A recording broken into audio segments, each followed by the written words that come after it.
Hello, how's everybody doing today? So let's just take a few minutes to let everybody log in. And if my co-producers from home can let me know if you can hear this okay, and how it sounds, that would be greatly appreciated.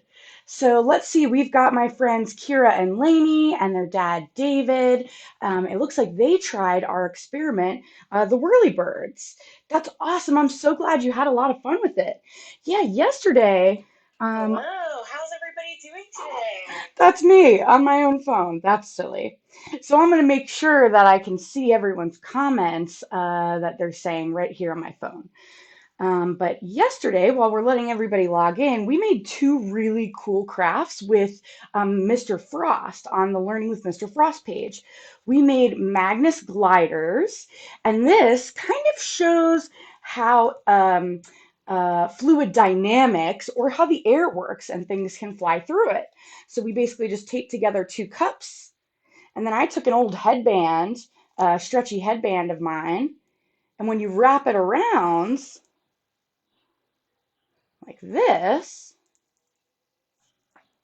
it creates a lot of potential energy. So I'm going to scooch back here and see if I can get this to fly. Here we go. Pretty cool. So you can try that at home. That's really easy. And then the other one we did yesterday was the Whirligig. I had my best success with the smallest one that I made. I don't know about all of you, but I'm going to drop it from up high. Let's try it over here. So those whirlybirds will fall kind of like those little helicopter leaves fall. So, okay, great. The audio is the best yet. I've been playing with it, trying out new programs, and I even have some fun filters for the end of the stream. We don't want to get too fancy too quick, though. So, hi, everybody. Thank you so much for joining us. My name is Bee, the scientist, and I'm here to help you be the scientist. We've been having a lot of fun reading tons of really fun storybooks, and today is no different. So, let me get back up here with you all. Today, we're going to continue reading another excerpt from the periodic table Lift the Flap book. So this book is all about stuff. Wait a second. Does the word stuff sound very scientific to you? No, I think we could probably do better than the word stuff. Now, everything in the whole world, including stuff, is made out of something called matter. And it turns out that matter matters a lot. I'm made of matter and you're made of matter. The air we breathe is made of, you guessed it, matter. So all of that matter is made up of little teeny tiny microscopic building blocks called atoms. Those atoms are what the table of elements describes. We might see this in our science classroom and it kind of just looks like a cool design, but now we know that each one of these squares is actually a different type of atom. And we've got a few of them in our bodies, and they're all around us as well. So, this book was really fun, and I want to reintroduce you for anyone who wasn't here before with my friend Dmitry Mendeleev. Mendeleev pops in and out of the book. That's him. And Mendeleev is the one who invented the table of elements. So, he's going to pop in and out and give us any tips that he has. So we talked about elements that fizz and bang. You can see any of my prior streams at www.facebook.com/be the scientist/live. So if you want to see these other chapters. We also talked a little bit about hard, shiny metals, but only half. So let's finish that and see where it gets us. So here's where we're going to start, our hard, shiny metals. Now, the hard, shiny metals in this book are all, their bodies are gray. Now, some table of elements color the labels a little bit differently. These will all be gray. And these are some of the precious metals that we saw last time, right here. Okay. Oh, I love lift the flap books. I don't know about you. I very carefully pre-opened all the flaps to make sure I didn't rip anything. All right. Titanium is named after a mythological Greek giant called Titans because it's so strong. Some atoms are stronger than others. So let's see what's underneath that titanium flap.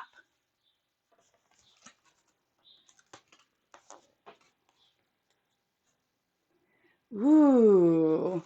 So this is, it says titanium is also very light, so it's used to make spacecrafts.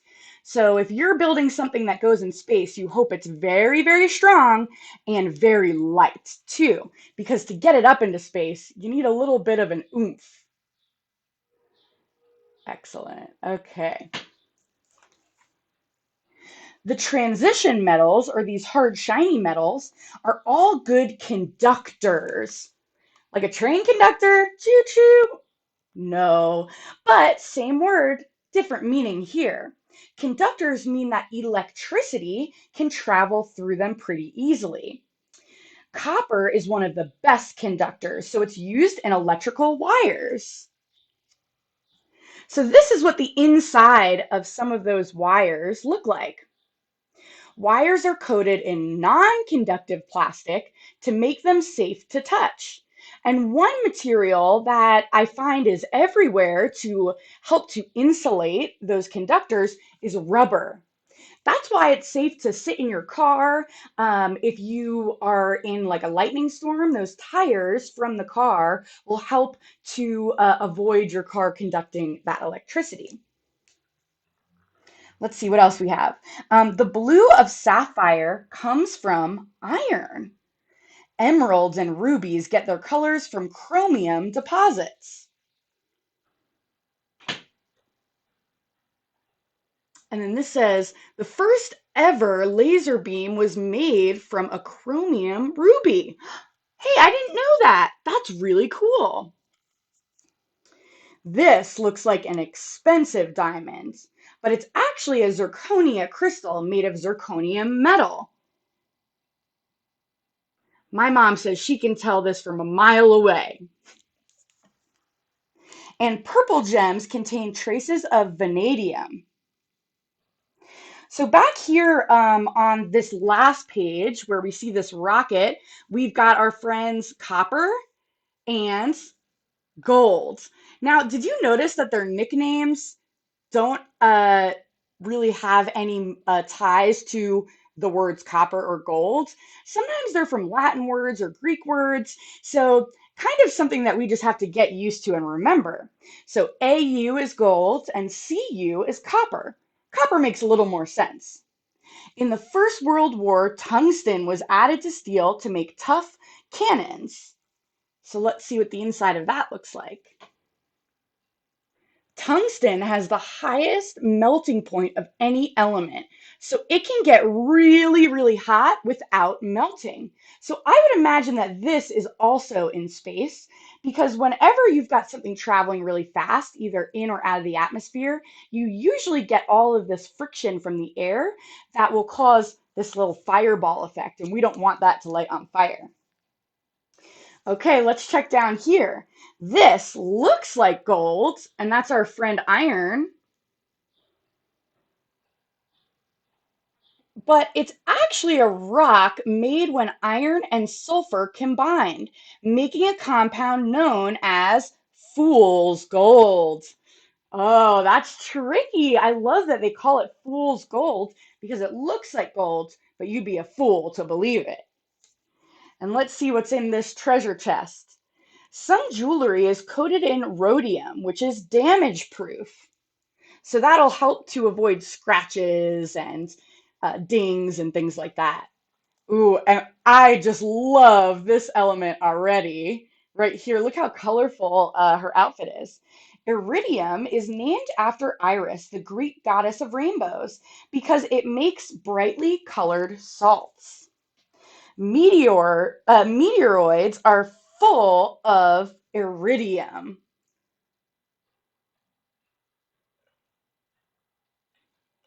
And I don't know if anyone was here when we read how the meteorite got to the museum, but I bet there was some in that meteorite. Okay, I think that we will pick up next time with our next area of atoms called soft, dull metals. Hopefully, it's not too dull or boring. So we'll get back to this. I love this book. This is an Usborne book. And if you want to explore some Usborne books that you can order online, you can check out azbookbuddy.com. That's my aunt. She helps Usborne books out. Okay, and now for our main event. This is actually recently become one of my favorite books. It's called How Big is a Foot? And it's a little bit old, so your grown-ups might have read this as well, but I think it's a classic and it'll last. Now, while I'm reading, see if you can find any rulers, tape measures, anything like that. And after the book is finished, we're going to see if we can go on a measuring scavenger hunt. Okay. Oh, my Aunt Nay is here. She says, my mother can absolutely tell cubic zirconium from a diamond. Love that. Thanks for tuning in, everybody that's here. I'm so happy to have some friends to read to. How Big is a Foot? Written and illustrated by Rolf Myller.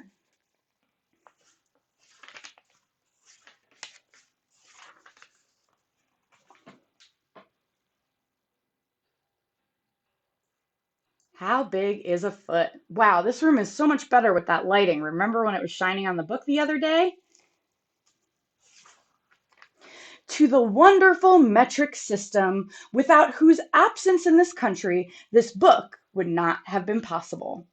So there's two different main ways that the world measures things, and the whole world uses something called the metric system, except for us. The United States of America and a few other smaller countries use something called I think we call it this imperial units or the standard units, SI.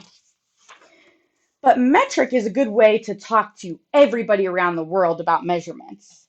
All right, let me scooch this out of the way so we've got some room.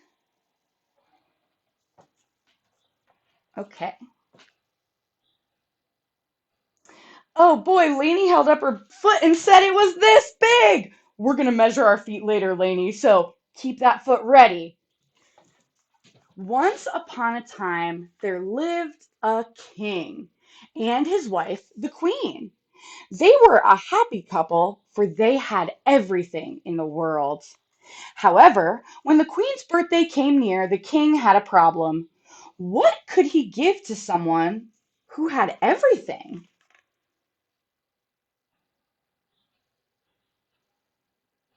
I also love how simple these drawings are. In fact, just because they're outlines, I was thinking that I could trace them and make my own coloring book and make it a little more colorful. So the king's wondering, what can he get the queen? The king thought, and he thought, and he thought, until suddenly he had an idea. Hmm. I had a little idea bubble, but we'll get back to that later. Still getting used to how to use this one, but we'll save those fun things for later. Until suddenly he had an idea. Ding! He would give the queen a bed.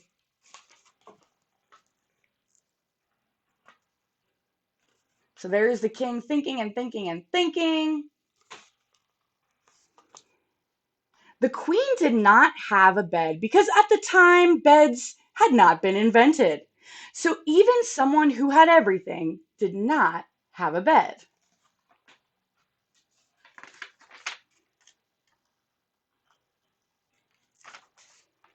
The king called his prime minister and asked him to please have a bed made. The prime minister called the chief carpenter and asked him to please have a bed made. The chief carpenter called the apprentice and told him to make a bed. So there's all the people that are going to help out the king make the queen a bed. How big is a bed? Asked the apprentice, who didn't know because at the time nobody had ever seen a bed. How big is a bed? The carpenter asked the prime minister. A good question, said the prime minister. And he asked the king, how big is a bed?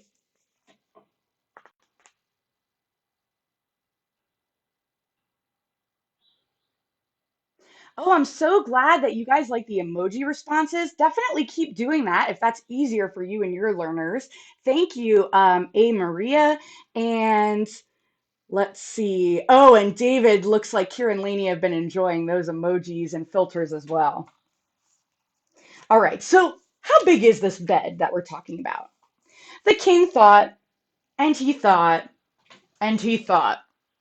The bed must be big enough to fit the queen. The king called the queen. He told her to put on her new pajamas and told her to lie on the floor.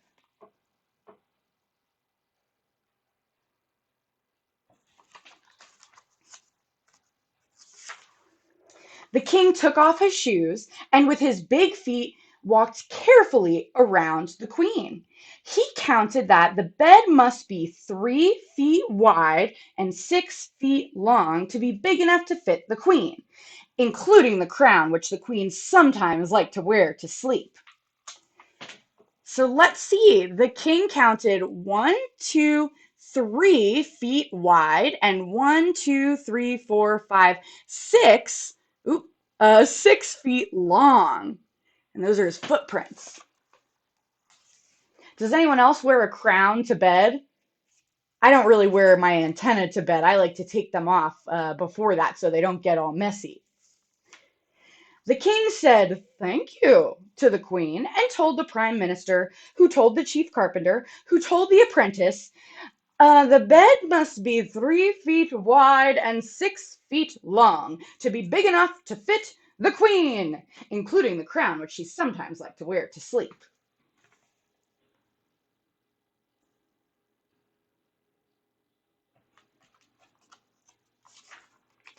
The apprentice said, "Thank you," and took off his shoes, and with his little feet he measured 3 feet wide and 6 feet long, and made a bed to fit the queen. So he's got his feet traced out there. Let's see. When the king saw the bed, he thought it was beautiful. He could not wait for the queen's birthday. Ooh, do we think it's going to be big enough? It looks a little small.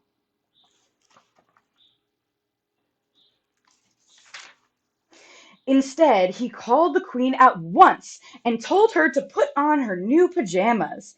Then he brought out the bed and told the queen to try it. But the bed was much too small for the queen. Wait until you see this. It looks so silly. A little bit small, I'd say. Does anyone else's feet hang off the bed like that? Hopefully not. The king was so angry that he immediately called the prime minister, who called the chief carpenter, who called the jailer, who threw the apprentice in jail. The apprentice was unhappy. Why was the bed too small for the queen?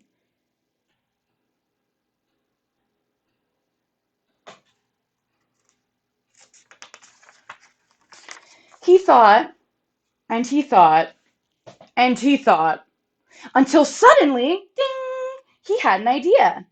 A bed that was 3 king's feet wide and 6 king's feet long was naturally bigger than a bed that was 3 apprentice feet wide and 6 apprentice feet long. I can make a bed to fit the queen if I know the size of the king's foot. Ooh, that sounds like a great idea. He explained this to the jailer, who explained it to the chief carpenter, who explained it to the prime minister, who explained it to the king, who was much too busy to go to the jail. Instead, the king took off one shoe and called a famous sculptor. The sculptor made an exact marble copy of the king's foot. This was sent to jail. Now, in this book, the word marble doesn't mean like the circular marbles that we play with, but it means a kind of really heavy stone that a lot of statues are made out of. So here we go. There's the sculptor working on the king's foot.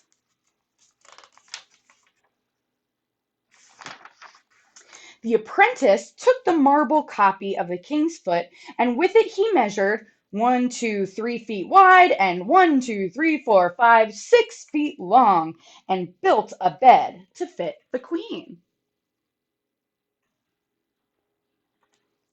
Oh man, I don't know about you, but it is hard not to touch your face. I keep getting itchy over here, so do as I say, not as I do. Don't touch your face.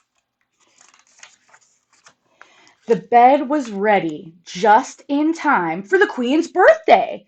The king called the queen and told her to put on her new pajamas. Then he brought out the new bed and told the queen to try it. The queen got into bed and no pictures here. The bed fit the queen perfectly, including the crown which she sometimes liked to wear to sleep. It was, without a doubt, the nicest gift that the queen had ever received. I wonder where they were sleeping before they had this new bed. It must be very comfortable now. The king was very happy. He immediately called the apprentice from jail and made him a royal prince.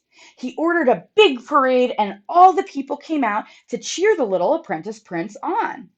And forever after, anyone who wanted to measure anything used a copy of the king's foot. And when someone said, my bed is 6 feet long and 3 feet wide, everyone knew exactly how big it was.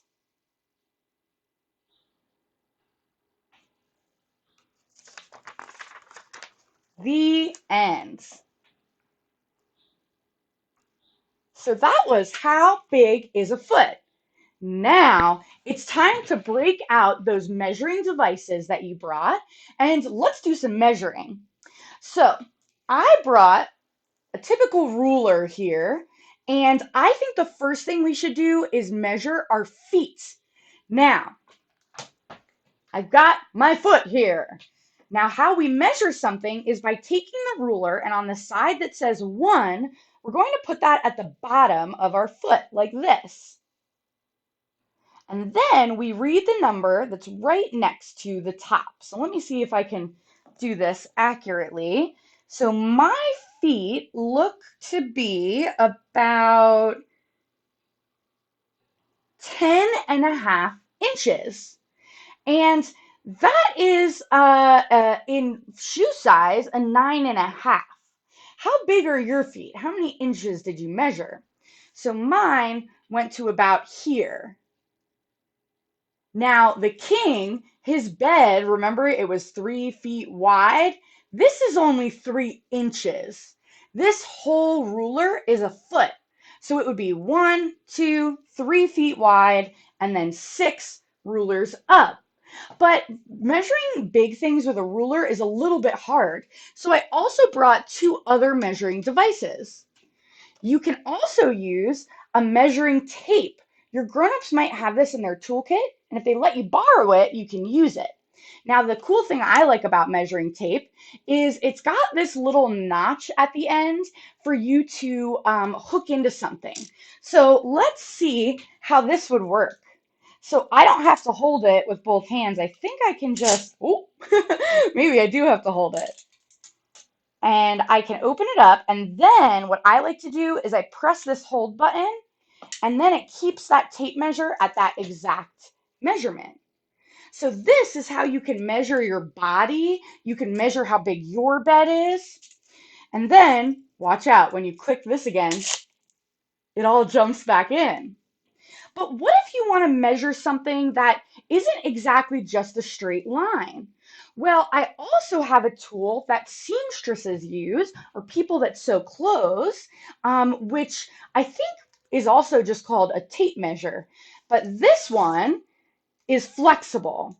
So I still can pull it out and see, oops, we'll go on this side, which is inches, and I can still measure my foot the same way, but you can also measure like how big your head is by wrapping it around, and then wherever your finger lays off is how big it is. So here is your challenge for the day. I want to see if you can find something that is exactly 1 foot long. So when we're all done streaming, you can go look around your house, see what's exactly 1 foot long. Then I want you to see if you can find something that is the same size as your foot. So how big is your foot? B's foot, 10.5 inches, but everyone's foot is a little bit different. So see about that. Now, I love measuring things, so I brought a few other random things to measure. I've got a flower here. Now, we can measure multiple different parts of this flower, but we are going to measure the radius. And when we measure a circle, the radius is how far it takes to get to the middle of the circle. And there's a tool called a protractor. I don't know if you can see, I've got some protractor earrings in today, especially for the occasion. So it looks like this flower has a radius of about 2.5 inches. And then if we want to measure the full circle all the way through, that's called the diameter. The diameter is how long it is. So this is about almost 5 inches long. Okay, I love pasta, one of my favorite quarantine and even pre-quarantine meals. So how big is my pasta box? Let's see. So remember, we put the bottom of the ruler lined up with the bottom of the box, and it looks like this one is just about 7 inches long. Oops, upside down. 7 inches long. We've got about 5 inches wide. And then on the side, we can see how deep it is. So that's about 2.5 inches. So it looks like we've got 7.5 inches, Carolina's foot. And oh my goodness, Kira and Lainey have the same size feet. That must mean that you could share shoes. I wish I could do that with my family. And the last thing that I want to try to measure is one more thing that isn't perfectly straight. So I have my jar of peanut butter. And just like any circular object, we can use our tape measure like this and wrap it around. And wherever it overlaps with that beginning part is how big it is. So this is what it looks like. So this is about, I'm measuring to where it's at this little stick. So this is about 10.75 inches as the circumference. Circumference is the measure around the circle. So that's harder to measure with just a ruler that's flat. Okay, and I press that magic button and it all comes back. Cool. Okay, everyone. So that was our read aloud for an activity for the day. So I want to see all those things that you can measure. So be sure to visit www.bethescientist.com if you just need some more bee content. I've been updating my Pinterest with lots of fun resources for grown-ups and kids alike. That's linked on the upper right-hand side of my website. You can also look into booking me for a private session. I'm taking donations as well as exchanging goods and services for those who might be out of a job. So we can talk and see what might work out. Okay, and to wrap up, we're going to sing our goodbye song. Now, you might see my guitar in the background. I've been practicing, but I'm not quite ready to perform it live for you, but I'm hoping to be able to do the musical accompaniment soon.